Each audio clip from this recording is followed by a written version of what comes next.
Merhaba koçlar, 22-28 Eylül haftası burç yorumlarındasınız. Sevgili koçlar, bu hafta gökyüzü size hem ilişkiler hem de içsel dönüşüm anlamında güçlü mesajlar veriyor. Güneşin terazi burcuna geçişiyle birlikte odak tamamen ilişkilere, evliliğe ve ortaklıklara kayıyor. Önümüzdeki bir ay boyunca sizin için biz demenin, karşınızdakini anlamanın ve dengeyi korumanın zamanı olacak. Bu kolay mı? Elbette ki değil. Haftanın ilk gününde Ay Terazi burcunda ilerliyor ve hem Merkür'le kavuşuyor hem de Neptün'e karşıtlık yapıyor. Bu özellikle partnerinizle veya yakın çevrenizle yapacağınız konuşmalarda belirsizlikler ya da yanıltıcı etkiler olabileceğini gösteriyor.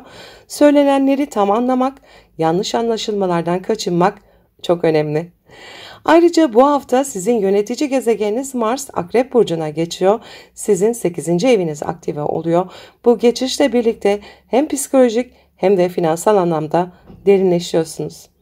Ortak paralar, miras, borçlar, banka işleri ya da eşinizin maddi durumu gündeminize oturabilir. Bu dönemde hem tutkular hem de krizler artabilir ama siz bu enerjiyi dönüşüm için kullanırsanız çok şey kazanırsınız. 23 Eylül Salı günü Güneş'le Neptün karşı karşıya geliyor. Kendinizi yorgun, dalgın ya da kararsız hissedebilirsiniz. Özellikle duygusal ilişkilerde, sağlıkla ilgili konularda veya geçmişten gelen bazı içsel konularla yüzleşme durumu olabilir. Hayal kırıklıklarına açık bir gün, dikkatli olun. 24 Eylül Çarşamba günü oldukça hareketli. Güneş'in Uranüs ve Plüton'la yaptığı üçgen açılar sayesinde kariyer, para ve ilişkiler alanlarında yenilikçi adımlar atmak, sıra dışı çözümler bulmak mümkün. Ancak Mars-Plüto karesi sert. Özellikle maddi konularda güç savaşlarına, kıskançlıklara, kontrolcü tutumlara dikkat edin. 25 ve 26 Eylül ise oldukça destekleyici etkiler var. Ayın Venüs ve Jüpiter'le yaptığı olumlu açılar ilişkilerdeki tansiyonu düşürürken sevgi alışverişini daha sağlıklı ve doyurucu hale getirebilir. Bu 2 gün boyunca iş görüşmeleri, ilişkilerde barışma çabaları ya da sağlıkla ilgili adımlar oldukça verimli olabilir. 27 Eylül Cumartesi günü ise Ay Yay burcuna geçiyor. Sizin için bu dönem uzaklar, eğitim, seyahat, felsefe ve inançlarla ilgili konuları gündeme getiriyor. Yeni bir eğitim planlayabilir, yolculuk kararı alabilir ya da yaşam amacınızı sorgulayabilirsiniz. Ancak Uranüs karşıtlığı sebebiyle ani kararlar almayın, önce gözlemleyin. Haftanın son günü 28 Eylül Pazar günü Ay ile Merkür arasında destekleyici bir açı var. Bu ilişkilerinizle ilgili net konuşmalar yapmak, sosyal ortamlarda kendinizi doğru ifade etmek açısından oldukça uygun bir gün. Duygular ve mantık bu kez aynı çizgide olacak. Sevgili koçlar, bu hafta sizler için ilişkilerde denge, maddi krizleri yönetme ve içsel dönüşüm ana temalar. Mars'ın akrebe geçmesiyle artık yüzeyde kalmak mümkün değil. Derine inmek, kabukları kırmak ve korkularla yüzleşmek zamanı. Ancak bu yüzleşmeler size hem güç hem farkındalık getirecek. Sabırlı olun, tepkisel davranmayın ve enerjinizi yapıcı şekilde kullanın. Kanalıma abone olmayı, videoları beğenmeyi, sevdiklerinizle paylaşmayı ve yorum bırakmayı unutmayın. Bir sonraki haftada yeniden görüşmek üzere, sevgiyle kalın. Merhaba boğalar, 22-28 Eylül haftası burç yorumlarındasınız. Sevgili boğalar, bu hafta gökyüzü sizi özellikle günlük yaşamınız, İş düzeniniz, sağlık ve ikili ilişkiler konularında test ediyor. Rutinleriniz değişebilir, sorumluluklarınız artabilir ama aynı zamanda çok önemli farkındalıklar da kazanabilirsiniz. Öncelikle haftanın başında Güneş'in Terazi burcuna geçişi sizin haritanızda 6. ev alanınızı aydınlatıyor. Yani artık bir ay boyunca gündeminizde iş ortamı, çalışma arkadaşlarınız, sağlık düzeniniz ve günlük yaşam organizasyonunuz olacak. İş hayatında diplomatik ilişkiler, estetik detaylar ve denge kurmak bu dönemde anahtar konular. Ancak haftaya girerken ayın terazide olması ve Neptün'e karşıt açı yapması iş yerinde kafa karışıklığı, sağlıkta belirsizlikler ya da arkadaşlardan gelen dağınık bilgilerle sizi meşgul edebilir. Her söylenene hemen inanmak yerine sezgilerinize güvenin, ama mutlaka somut verileri de göz önünde bulundurun. Bu hafta en önemli gelişmelerden biri de Mars'ın Akrep Burcu'na geçişi. Bu geçiş sizin için oldukça dikkat çekici çünkü ikili ilişkiler, evlilik, ortaklıklar ve açık düşmanlıklar alanını aktive ediyor. Mars burada sizi mücadeleye çağırıyor. Karşınızdaki kişiyle aranızdaki güç dengesini yeniden kurmak gerekebilir. Ortaklıklarda tutku da artabilir, gerilim de artabilir. Tepkisel olmamaya dikkat edin. 23 Eylül Salı günü Güneş ile Retro Neptün arasında bir karşıtlık var. Sosyal çevrenizden gelen bazı bilgiler ya da arkadaş çevresinde yaşanacak belirsizlikler kararlarınızı etkileyebilir. Bugünlerde kimin ne dediğinden çok sizin neye inandığınız önemli olacak. 24 Eylül Çarşamba günü ise oldukça yoğun etkiler barındırıyor. Güneş'in Uranüs ve Plüton'la yaptığı olumlu açılar sizi hem zihinsel hem ruhsal anlamda dönüşmeye hazır hale getiriyor. Özellikle uzun vadeli projeleriniz veya eğitim planlarınız adına yeni ve yaratıcı fikirler üretebilirsiniz. Ancak aynı gün Mars'ın retro Plüto ile yaptığı kare açıya dikkat edin. İkili ilişkilerde güç savaşları, manipülasyon ve bastırılmış öfke gündeme gelebilir. Özellikle ilişkilerde ya da ortaklıklarda kontrolü kim elinde tutuyor sorusu yükselebilir. 25 ve 26 Eylül günleri özellikle duygusal anlamda çok daha yapıcı. Ayın Venüs, Jüpiter ve Satürn'e yaptığı olumlu açılar sayesinde hem aşkta hem sosyal çevrenizde destekleniyorsunuz. Bugünlerde alacağınız kararlar sağlam temellere oturabilir. Sağlıkla ilgili kontroller yaptırmak, iş düzeninizi yeniden kurmak, bir şeyleri sadeleştirmek için de uygun bir zaman. 27 Eylül Cumartesi günü Ay Yay burcuna geçiyor ve finansal konular ön plana çıkıyor. Özellikle borçlar, ortak kaynaklar, eşinizin maddi durumu ya da vergiler gibi konulara dair gelişmeler yaşanabilir. Uranüs'le karşıtlık aniden gelişen masrafları gündeme getirebilir. Dikkatli olmanızda fayda var. 28 Eylül Pazar günü ise iletişim açısından destekleyici etkiler var. Ay ile Merkür arasında sekstil özellikle yakın ilişkilerde kendinizi net ve uyumlu ifade etmenizi kolaylaştıracak. Günlük düzeninizi kurarken veya sağlıkla ilgili bilgi alışverişinde bulunurken daha bilinçli hareket edebilirsiniz. Sevgili boğalar, bu hafta sizin için ilişkilerde denge arayışı, iş ve sağlık düzeninde dönüşüm, ortaklıklarda güç savaşı ya da tutkulu bağlar, maddi konularda dikkatli adımlar ve sosyal çevrede bazı yüzleşmeler söz konusu olabilir. Bu süreçte hayat sizi hızlandırmaya çalışıyor. Güvende kalmak için bildik yollardan gitmeye çalışsanız da gökyüzü sizi konfor alanınızın dışına davet ediyor. En verimli toprak sürülmüş topraktır. Cesaretle ve sağduyuyla ilerlemeyi tercih edin lütfen. Kanalıma abone olmayı, videoları beğenmeyi, sevdiklerinizle paylaşmayı ve yorum bırakmayı unutmayın lütfen. Yeni bir haftada yeniden görüşmek üzere. Sevgiyle kalın. Merhaba ikizler, 22-28 Eylül haftası burç yorumlarındasınız. Sevgili ikizler, bu hafta gökyüzü size özellikle aşk hayatı, yaratıcılık, çocuklar ve eğlence alanlarında önemli gelişmeler vaat ediyor. Hayattan keyif alma isteğiniz artıyor ama bu alanlarda bazı yüzleşmeler, dönüşümler ve karar anları da beraberinde gelebilir. Haftanın başında Güneş Terazi burcuna geçiyor. Bu geçiş sizin için çok destekleyici çünkü haritanızın 5. evini aydınlatıyor. Önümüzdeki bir ay boyunca aşklar, ilişkiler, flörtler, hobiler, sahneye çıkmak, özgüven ve yaratıcı ifade üzerinde olacak. Eğer bir ilişkiniz varsa romantik konular canlanabilir, yoksa yeni bir flört gündeme gelebilir. Ancak aynı günlerde ayın Neptün'le karşıtlığı bazı kafa karışıklıklarını da beraberinde getirebilir.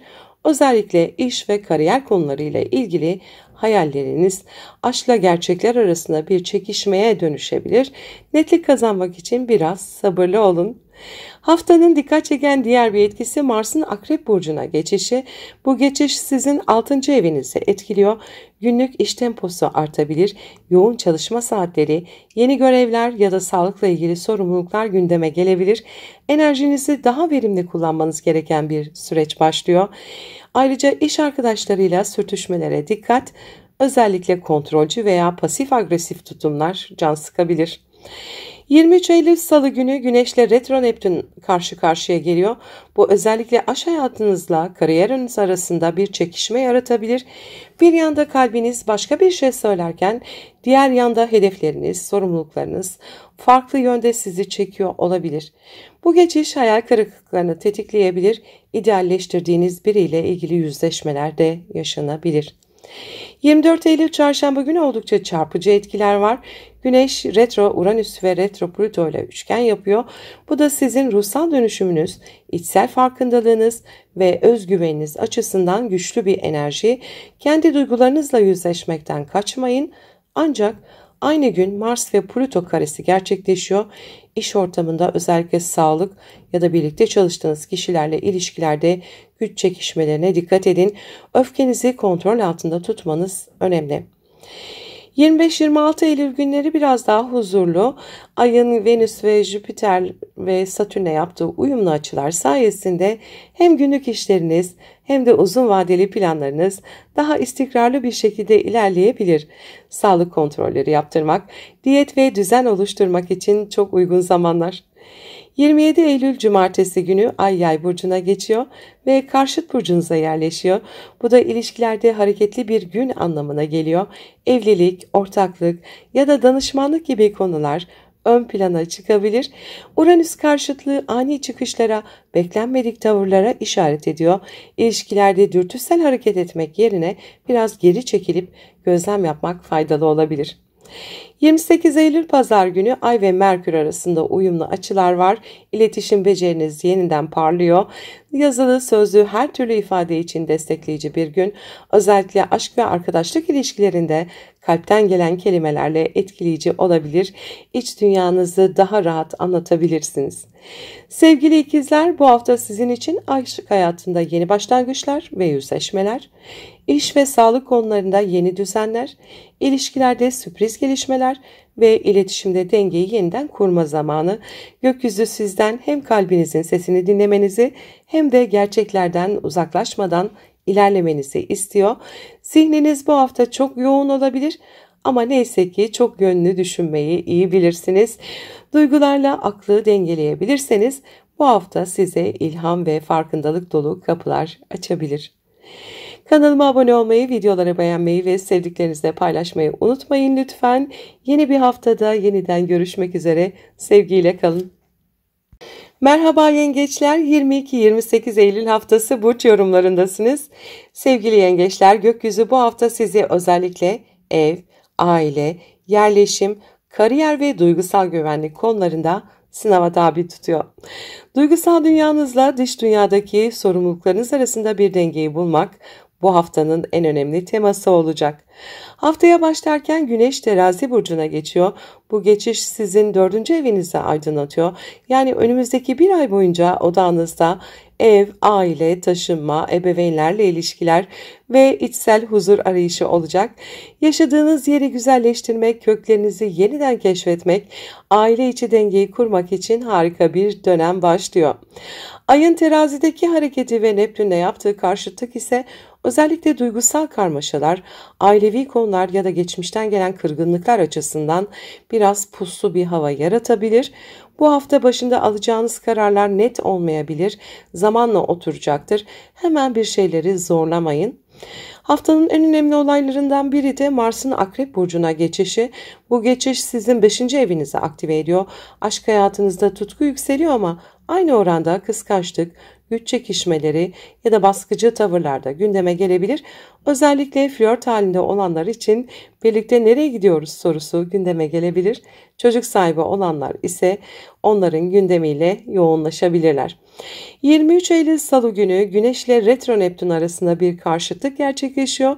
Bu özellikle ev ve uzaklarla ilgili kararlar arasında bir kararsızlık yaratabilir. Taşınma planları, eğitim ya da seyahat gibi konular gündemde ise daha net verilerle ilerleyin. Bugün hayal kırıklıklarına açık bir gün. 24 Eylül Çarşamba günü hem olumlu hem zorlu etkiler bir arada. Güneş'in Uranüs ve Plüto ile yaptığı üçgen açılar özellikle ailevi konularda radikal ama olumlu değişim fırsatlarını getiriyor. Aynı gün Mars ile Plüto arasındaki sert bir kare açı var. Özellikle aşk hayatınızda ya da çocuklarla ilgili konularda güç savaşları, ani çıkışlar, derin duygusal çatışmalar olabilir. Ani tepkilerden kaçınmakta fayda var. 25-26 Eylül günleri ise çok daha destekleyici. Ayın Güneş ve Satürn'le yaptığı uyumlu açılar sayesinde duygusal olarak güçlenebilir, aile ile ilgili önemli kararlar alabilirsiniz. Yaşam alanınızda düzenlemelere gidebilirsiniz. Aynı zamanda arkadaş çevrenizden ya da üst kademeden destek bulma şansınız da yüksek. 27 Eylül Cumartesi Ay Yay burcuna geçiyor ve günlük yaşam temponuz artıyor. Sağlık, iş ve sorumluluklarla ilgili yoğun bir gün olabilir. Uranüs karşıtlığı ise ani gelişmelerin iş temponuzu etkileyebileceğini gösteriyor. Bugün planlı hareket etmeye çalışın. 28 Eylül Pazar ise haftayı tatlı, huzurlu bir şekilde kapatma potansiyeli taşıyor.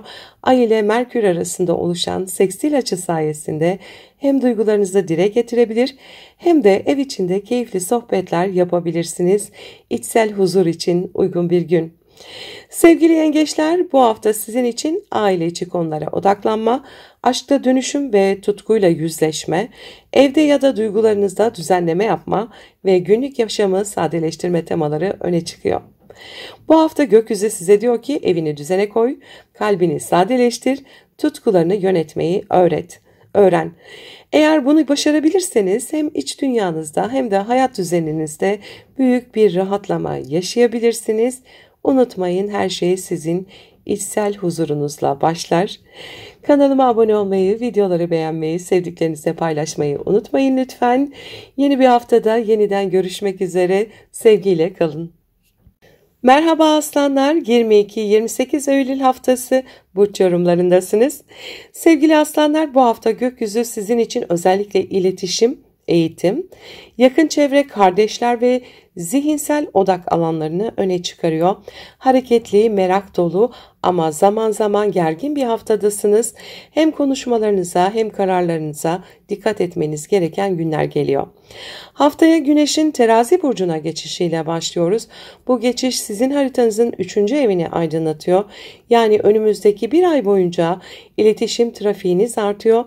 Eğitim, sunumlar, yazılı işler, seyahat planları, kardeşlerle ilişkiler ve kısa vadeli projeler gündeminizde olacak.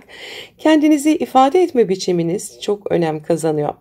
Ayın Terazi burcuna ilerlemesi ve retro Neptün'le yaptığı karşıt açı haftanın ilk günlerinde kafa karışıklığı, belirsiz bilgi akışı veya yanlış anlaşılmalar getirebilir. Özellikle ortak para, borç, vergi, miras gibi konularda gelen haberleri hemen ciddiye almadan önce teyit edin. İletişim kazalarına dikkat edin. Haftanın en dikkat çeken gökyüzü olayı da Mars'ın Akrep burcuna geçişi. Bu geçiş sizin 4. evinizde, yani ev, aile ve içsel güvenlik alanınıza hareket ve gerilim getiriyor. Evde yapılacak tadilatlar, aile ile ilgili çatışmalar ya da geçmiş konuların yeniden gündeme gelmesi mümkün. Aynı zamanda içinize bastırdığınız öfke de yüzeye çıkabilir. Tepkisel değil, yapıcı olmaya özen gösterin. 23 Eylül Salı günü Güneş retro Neptün'le karşıtlık yapıyor. Bu da özellikle zihinsel kararlar ve parasal işler arasında kafa karışıklığı yaratabilir. Size gelen bilgiler eksik olabilir ya da birileri sizden bir şeyleri gizleyebilir. Bu yüzden bugünlerde önemli kararlar almadan önce birkaç kez düşünün lütfen. 24 Eylül Çarşamba günü gökyüzü oldukça dinamik. Güneş'in Uranüs ve Plüton'la yaptığı olumlu açılar sayesinde kariyer alanınızda sürpriz fırsatlar ya da farkındalıklar oluşabilir. Zihinsel anlamda aydınlanma, önemli görüşmeler ya da yaratıcı fikirler söz konusu. Ancak Mars ile Plüto arasındaki kare açı ev hayatıyla iş hayatı arasında sıkışmışlık duygusu yaratabilir. Hem aileye hem kariyere yetişmek zor olabilir. İçsel dengenizi korumaya çalışın. 25 ve 26 Eylül günleri çok daha destekleyici etkiler barındırıyor. Ayın Jüpiter ve Satürn'le yaptığı olumlu açılar sayesinde uzun vadeli projeleriniz, finansal planlamalarınız ve iş görüşmeleri açısından verimli bir süreç. Aynı zamanda aile içi ilişkilerde yumuşama ve uzlaşma enerjisi de hakim. 27 Eylül Cumartesi günü Ay Yay burcuna geçiyor ve sizin aşk, yaratıcılık, ve çocuklarla ilgili alanlarınızı aydınlatıyor. Flörtler, eğlence, sanatsal aktiviteler ya da çocuklarla ilgili konular ön plana çıkabilir. Uranüs karşıtlığı beklenmedik duygusal çıkışlara veya plan değişikliklerine işaret ediyor. Yeni ve yaratıcı bir enerji de barındırıyor bu. 28 Eylül Pazar günü iletişim gezegeni Merkür ile Ay arasında oluşan olumlu açı sayesinde duygularınızı açıkça dile getirebilir, sevdiklerinizle daha net ve sıcak bağlar kurabilirsiniz.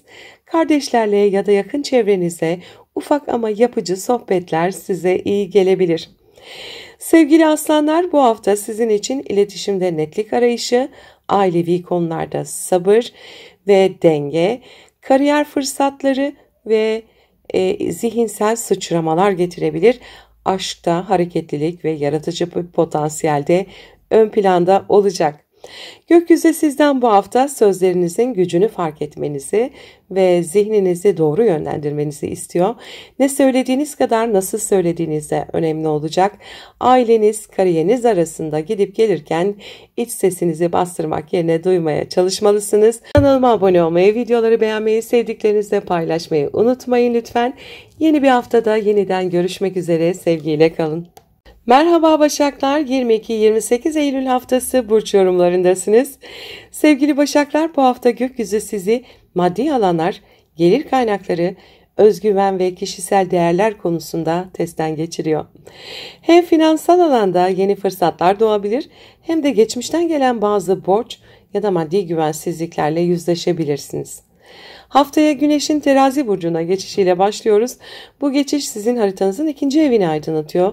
Yani önümüzdeki bir ay boyunca odak noktanız para, kazanç, harcamalar, özdeğer ve sahip olduklarınız olacak.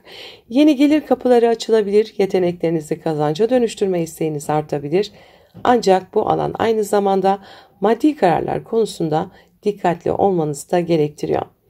Haftanın ilk günlerinde ayın Neptün'le karşıtlığı, ortaklaşa gelirler, eşin ya da ailenin parası, miras, kredi gibi konularda kafa karışıklığı yaratabilir. Maddi bir kararda belirsizlik varsa acele etmeyin. İlerleyen günlerde tablo netleşecektir. Haftanın önemli gelişmelerinden biri de Mars'ın Akrep Burcu'na geçişi. Bu sizin 3. evinizi etkiliyor. Yani iletişim trafiğiniz hızlanıyor.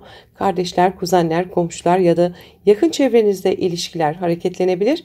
Ancak Mars buradan geçerken sert sözler, keskin fikir çatışmaları yaşanabilir.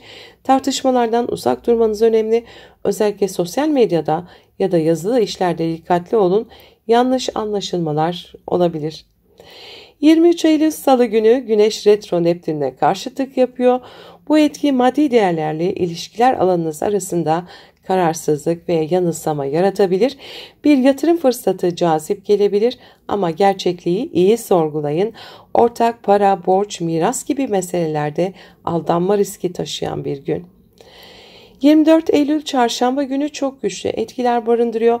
Güneşin Uranüs ve Plüto ile uyumlu açıları sayesinde yaratıcı fikirlerinizden kazanç sağlayabilir.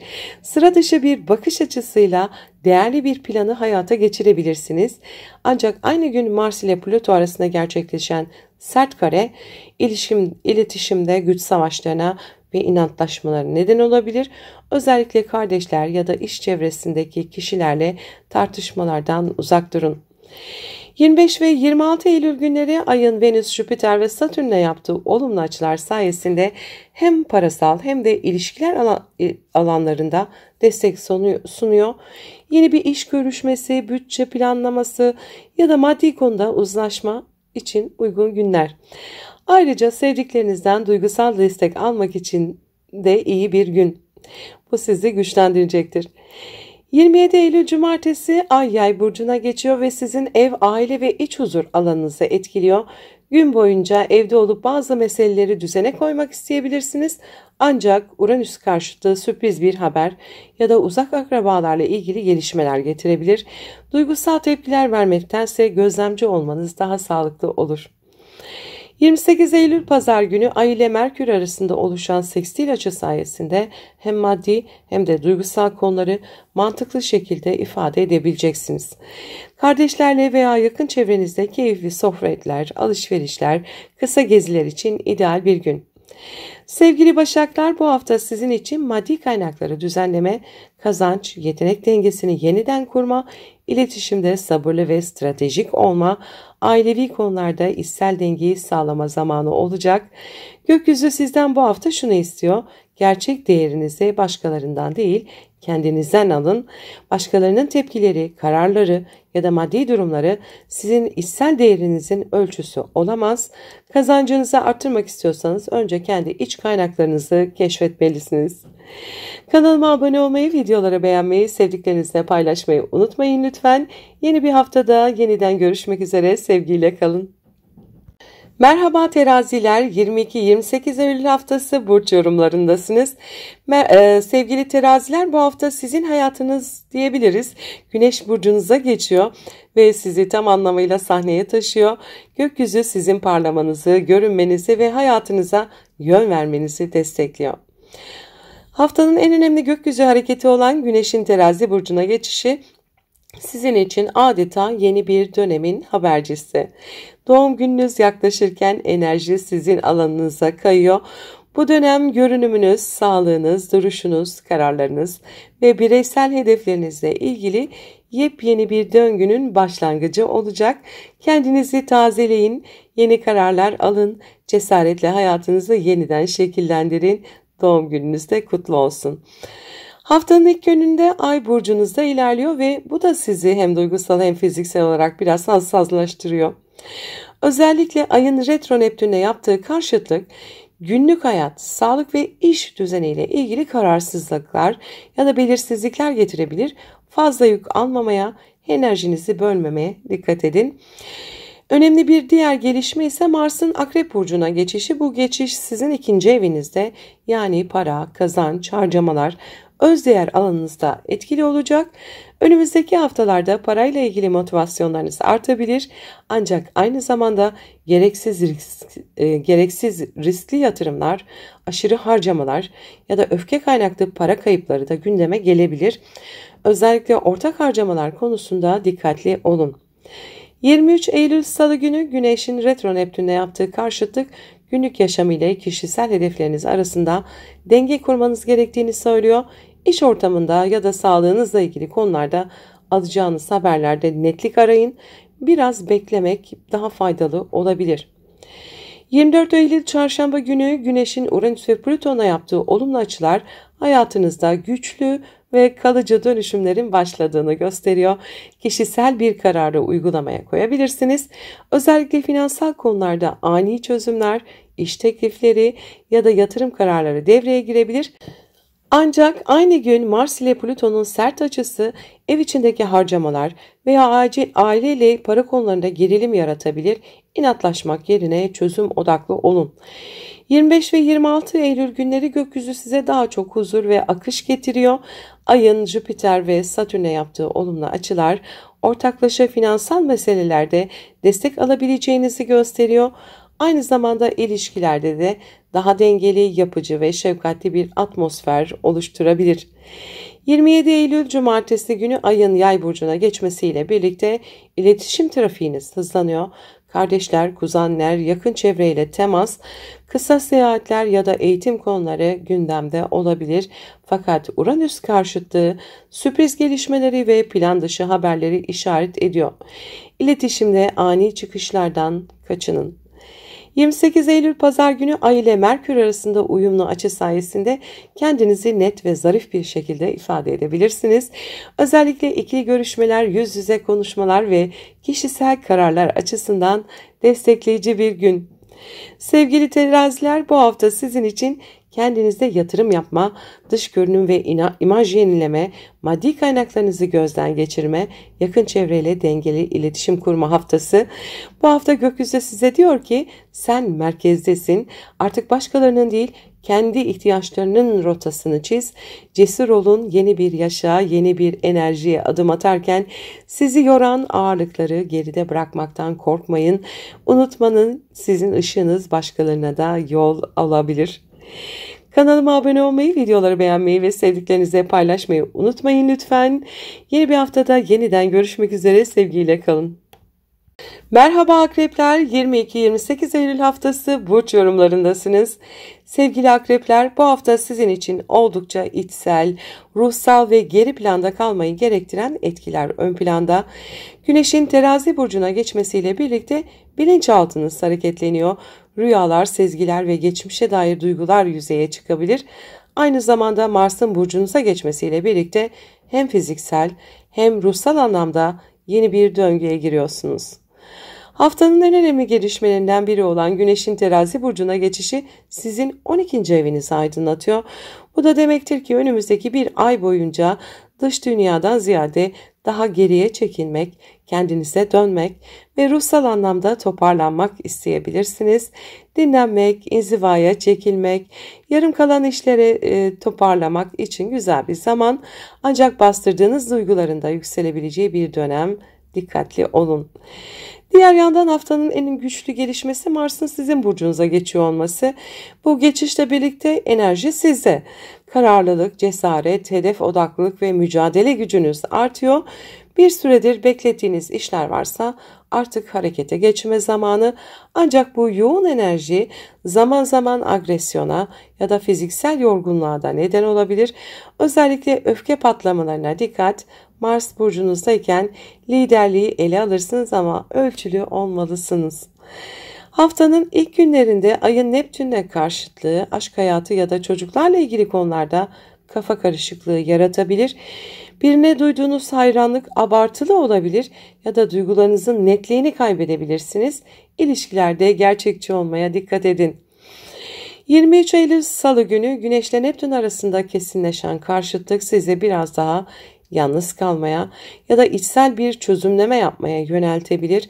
Aşk, yaratıcılık ya da hobilerle ilgili bazı hayallerinizin gerçekle ne kadar örtüştüğünü sorgulayabilirsiniz.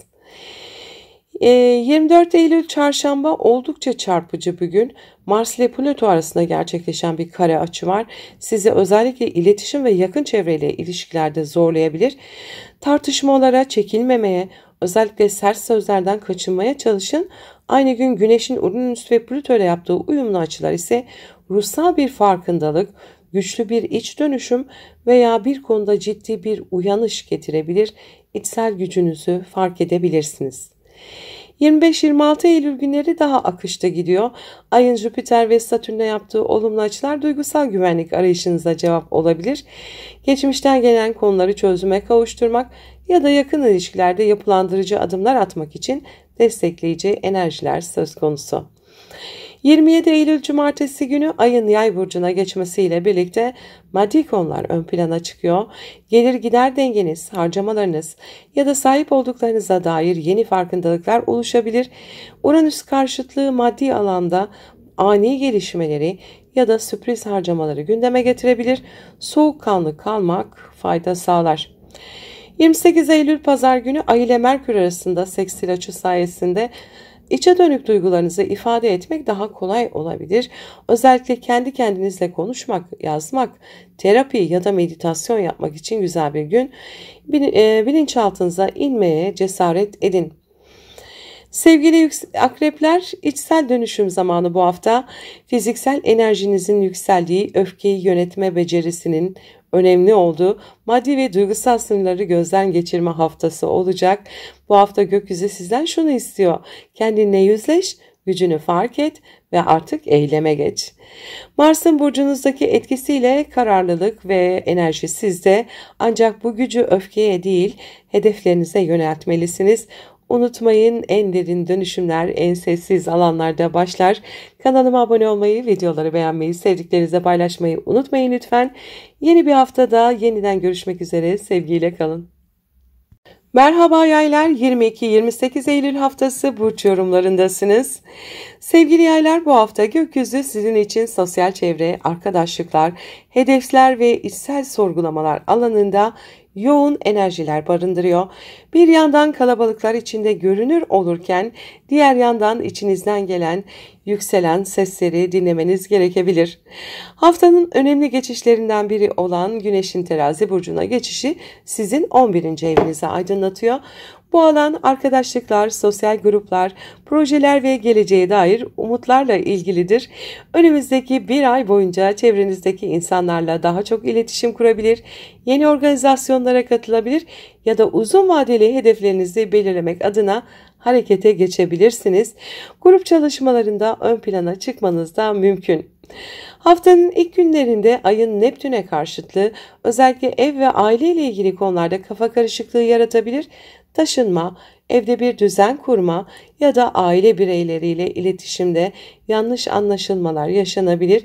Biraz geri çekilip netleşmesini beklemek faydalı olacaktır.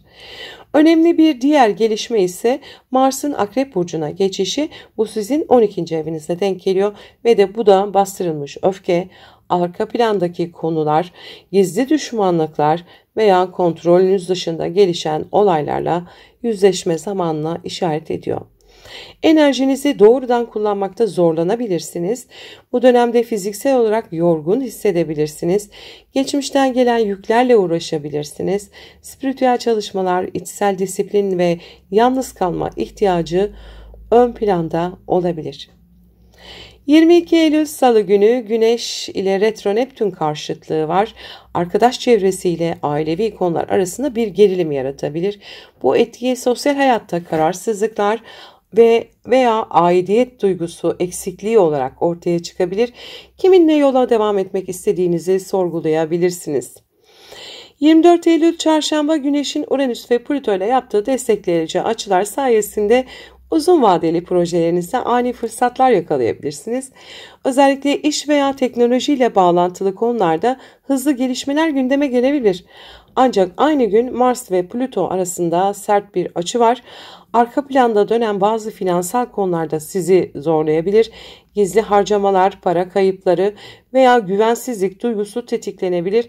Sabırlı olun ve stratejik davranın bugün. 25-26 Eylül günleri ise nispeten daha huzurlu geçiyor. Ayın Jüpiter ve Satürn'e yaptığı olumlu açı kariyerle ilgili planları netleştirmenize yardım edebilir. Özellikle iş ortamında daha yapıcı ve disiplinli adımlar atmak mümkün. 27 Eylül Cumartesi günü Ay sizin burcunuza geçiyor ve sahneye çıkma zamanı. Bir süredir içinizde tuttuğunuz enerjiyi artık açığa çıkarabilirsiniz. Ancak Uranüs karşıtı beklenmedik sağlık konuları ya da günlük yaşamda aniden değişen planları gündeme getirebilir. Bu yüzden esnek kalmaya çalışın. 28 Eylül Pazar günü Ay ile Merkür arasındaki olumlu açı sayesinde duygularınızı ifade etmeniz kolaylaşacak. Özellikle sosyal ortamlarda konuşmalarınız etkileyici olabilir. Arkadaş çevrenizden destek alabilirsiniz. Sevgili yükselen yaylar, bu hafta sizin için sosyal çevrede aktifleşme, hedefleri yeniden gözden geçirme, içsel dengenizi sağlama, ruhsal temizlik yapma haftası. Gökyüzü size bu hafta şöyle fısıldıyor. Geleceğin yolunu çizmek istiyorsan önce içindeki karmaşayı düzenle.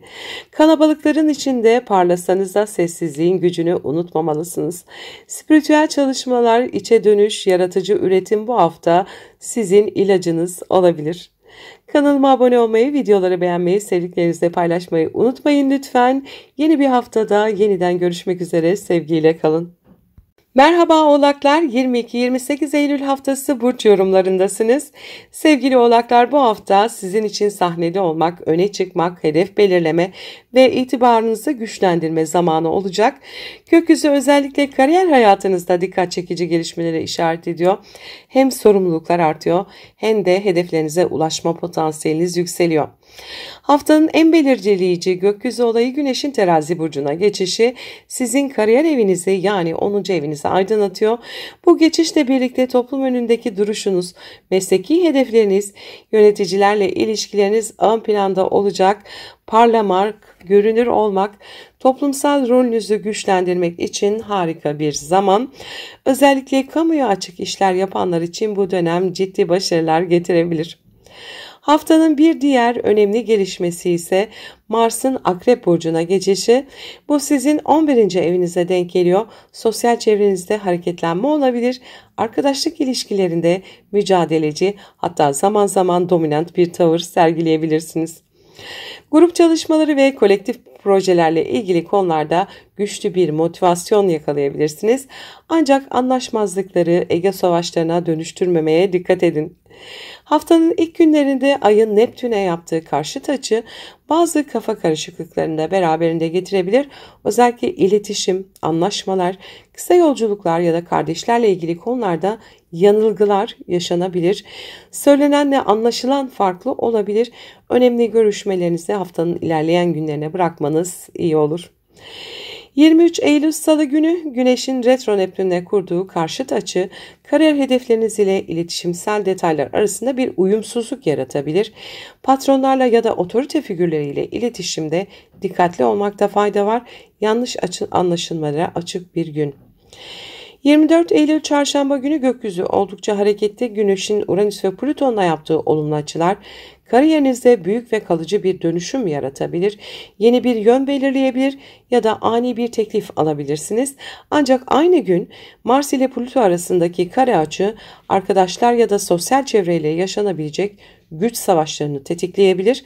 Kiminle aynı yolda yürümek istediğinize karar vermek zorunda kalabilirsiniz. Dikkatli olun. 25 ve 26 Eylül daha destekleyici günler. Ayın Jüpiter ve Satürn'le yaptığı olumlu açılar sayesinde yaratıcı projeler, çocuklarla ilgili konular ya da romantik ilişkilerde sağlam adımlar atabilirsiniz.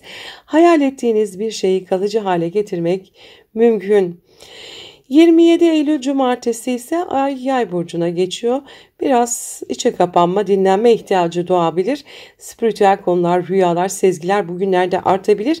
Ancak Uranüs karşıtı beklenmedik gelişmeler ya da duygusal iniş çıkışlar getirebilir. Aniden planlar değişebilir. Hazırlıklı olun. 28 Eylül Pazar günü Ay ile Merkür arasındaki destekleyici açı sayesinde iş ortamında etkili konuşmalar yapabilirsiniz. Üst düzey görüşmeler, başvurular veya kamuya açık paylaşımlar açısından değerlendirilebilecek bir gün. Sevgili oğlaklar, bu hafta sizin için kariyerde yükselme zamanı, sosyal çevrede netleşme, yöneticilerle stratejik iletişim, geleceği yeniden şekillendirme haftası. Gökyüzü size bu hafta diyor ki emeklerinin karşılığı geliyor. Şimdi kendini göstermekten çekinme. Göz önündesiniz. Ne yapmak istiyorsanız şimdi tam zamanı. İtibarınızı sağlamlaştırın. Adımlarınızı akıllıca atın. Unutmayın, zirveye çıkanlar plan yapmayı bilenlerdir. Kanalıma abone olmayı, videoları beğenmeyi, sevdiklerinizle paylaşmayı ve yorum bırakmayı unutmayın lütfen. Yeni bir haftada yeniden görüşmek üzere. Sevgiyle kalın. Merhaba Kovalar, 22-28 Eylül haftası burç yorumlarındasınız. Sevgili Kovalar, bu hafta sizin için ufuk genişleten gelişmeler, kariyer hedeflerinde dönüşüm ve içsel farkındalık ön planda. Gökyüzü sizi bir süredir alışık olduğunuz çemberin dışına davet ediyor. Fikirleriniz, hedefleriniz ve hatta hayat felsefeniz değişebilir. Haftanın en dikkat çekici gelişmelerinden biri Güneş'in Terazi burcuna geçişi. Bu geçiş sizin 9. evinizi aydınlatıyor. Eğitim, seyahat, hukuk, medya, uluslararası ilişkiler ve inanç sistemleri bu dönem ana temanız olacak bir ay boyunca. Farklı kültürlerle etkileşime geçmek, yeni bilgiler edinmek ya da uzaklardan gelen fırsatlarla karşılaşmak mümkün. Akademik konular, vize, yurt dışı bağlantıları, pasaport işlemleri, online projeler veya yayıncılık gibi alanlarda parlayabileceğiniz bir dönem başlıyor. Aynı günlerde Mars'ın Akrep burcuna geçmesi sizin kariyer evinizi yani 10. evinizi aktive ediyor. Bu transitle birlikte iş hayatınızda mücadele artıyor. Hedeflerinize ulaşmak için ciddi bir motivasyon duyabilirsiniz. Ancak bu süreçte üstlerle gerginlik, ani yön değişiklikleri ya da yoğun rekabet enerjisi de söz konusu olabilir. Stratejik ve sabırlı ilerlemek çok önemli. Haftanın ilk günlerinde ayın Neptün'le karşıt açıda olması maddi konularda kafa karışıklığı yaratabilir.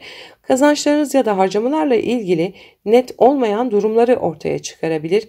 Gerçek dışı vaatlerden ya da finansal belirsizliklerden uzak durmanızda fayda var. 23 Eylül Salı günü Güneş'in retro Neptün'e yaptığı karşıt açı özellikle değerleriniz ve hayata bakış açınız arasında bir sorgulamayı tetikleyebilir. Maddi manevi güvenliğinizi sağlayacak şeylerin ne olduğu üzerine düşünebilirsiniz. 24 Eylül Çarşamba oldukça güçlü etkiler taşıyor. Güneşin burcunuzdaki retro Plüto ve ikizlerdeki Uranüs'te yaptığı olumlu açılar sayesinde yaratıcı fikirler, ani farkındalıklar ve güçlü dönüşümler gündemde olacak.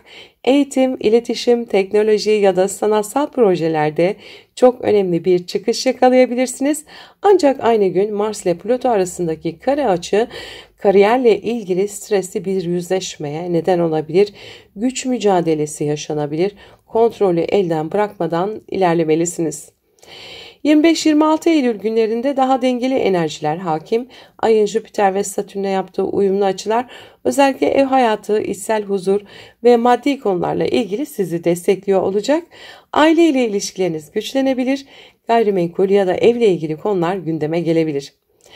27 Eylül Cumartesi Ay Yay burcuna geçiyor. Sosyal çevreniz, arkadaşlıklar ve gelecek planlarınız ön planda olacak. Ancak Ay'ın Uranüs'le karşıt açısı ani değişiklikler ya da grup içi sürtüşmeler yaratabilir. Beklenmedik bir konuşma ya da bir arkadaşla ilgili bir haber gelebilir. 28 Eylül Pazar günü Ay'ın Merkür'le yaptığı sekstil açı sayesinde akademik işler, planlama, yazışmalar veya yolculuklarla ilgili konular rahatça ilerleyebilir. Bugün zihniniz açık, iletişim gücünüz yüksek olacak. Kanalıma abone olmayı, videoları beğenmeyi, sevdiklerinizle paylaşmayı unutmayın lütfen. Yeni bir haftada yeniden görüşmek üzere. Sevgiyle kalın. Merhaba balıklar, 22-28 Eylül haftası burç yorumlarındasınız. Sevgili balıklar, bu hafta gökyüzü sizi derin bir dönüşüm, yüzleşme ve içsel güçlenme sürecine davet ediyor. Finansal konular, psikolojik süreçler ve ilişkilerdeki bağlar ana gündeminiz olabilir. Sizi yüzeyde değil derinlerde etkileyen gelişmeler var. Haftanın en dikkat çekici geçişi Güneş'in Terazi burcuna girmesi. Bu geçiş sizin 8. evinizi aydınlatıyor. Ortak kazançlar, miras, borç, alacak dengesi, kredi, vergi gibi finansal meseleler ön plana çıkarken bir yandan da ruhsal dönüşüm, duygusal bağlar, kriz yönetimi gibi alanlarda sınavlar verebilirsiniz. Bu dönem sadece maddi değil, manevi anlamda da bir yenilenme zamanı. Aynı anda Mars'ın Akrep burcuna geçmesi sizi destekliyor. Çünkü Mars artık su elementi bir burçta. Üstelik bu geçiş sizin için 9. evinizi hareketlendiriyor. Eğitim, yurt dışı, hukuk, akademi ve hayat görüşünüzle ilgili konularda savaşçı bir enerji getiriyor. Bir konuyu savunmak, bir projeye tutkuyla sarılmak ya da eğitimsel bir atılım yapmak için güçlü bir dönem.